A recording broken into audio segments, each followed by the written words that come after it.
آمن الرسول بما أنزل إليه من ربه والمؤمنون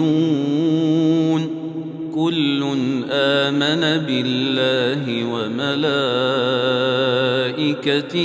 وكتبه ورسله لا نفرق بين أحد من رسله وقالوا سمعنا وأطعنا غفرانك ربنا وإليك المصير. لا يكلف الله نفسا إلا وسعها لها ما كسبت وعليها ما اكتسبت ربنا لا تؤاخذنا إن نسينا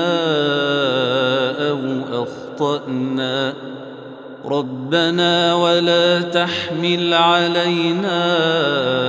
إصرا كما حملته على الذين من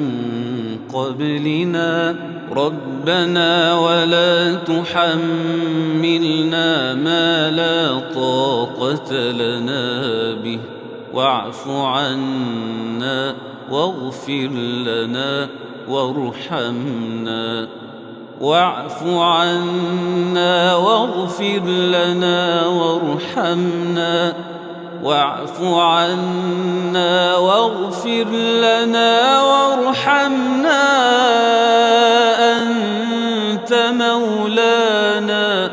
أنت مولانا فانصرنا على القوم الكافرين.